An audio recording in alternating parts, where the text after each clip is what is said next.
Hey, Damon, how you doing? I've got your work up here. So, real quick comment on your presentation here. Whenever you get a chance to present, as a student or even in your design career, you want to always make it as easy as possible for your viewer to access the work. Okay, now I'm just going to use an example up here, but take a look at John's work up here. So he's got several different views. He's got the originals here. He's got really everything we need. We got the small ones so we can see all of them together. We got the large ones so we can see detail. And he's got the original image so we can see the adaptation therein. And what you have here is you have 4 PDFs, meaning that we are going to have to open each PDF individually and look at each PDF individually, which is not allowing us to look at the group as a whole to ascertain consistency, harmony, etc. So my recommendation whenever presenting work is just think about what the viewer needs and try to make it as easy as possible for the viewer to access your work. Okay, so I've got these open, these 4 files open, and I think one of the things that you're doing is you're beginning to work in the stamp, and I don't recommend doing that. As a matter of fact, in the course prompt, in the assignment prompt, it indicates to work on these separately away from the the stamp template itself. Okay, so let's go ahead and take a look.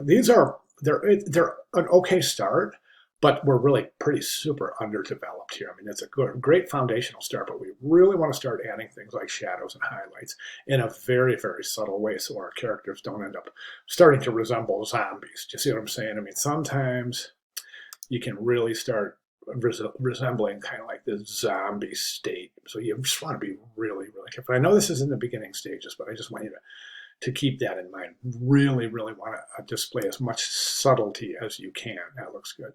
The great news is all of your characters are recognizable, so that's fantastic.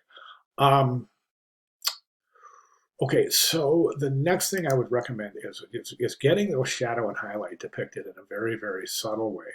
Okay, then start working on textures, things like hair textures, skin textures, clothing textures, etc. We can see that in all of the examples. One of the things that is going to reduce the harmony of your presentation is, yeah, see, I think you're already applying the clipping mask. We don't want to do that yet. I recommend that you finish these, just finish them alone, then place them in the stamp. By the way, each of the stamps is showing different typefaces. Just as a reminder, you want to keep everything as consistent as possible within the stamps. Okay. One of my biggest concerns about your work here is the use of the pen tool, specifically creating corner points and not using creating curved points as opposed to these corner points. Here's the best example of that is Will's ear right there. Comes to a point right there. Now we also see his hair comes to a point there. This ear comes to a point. A lot of that comes to a point right there. So where a lot of places where there should be organic curves, you have points. Okay, and that's really important that you transpose those corner points to rounded curves. Okay, and we see that in a few different areas here. That hair right there is a point. Hair's a point right there. Right there's a point. The corners of the mouth are points. Eyebrows all have points instead of smooth organic curves. And we can see that in a few different areas. So you definitely want to address that. Okay, just keep working hard. I mean, it's going to take a while to get these to where you want them. Here's more of those points, right?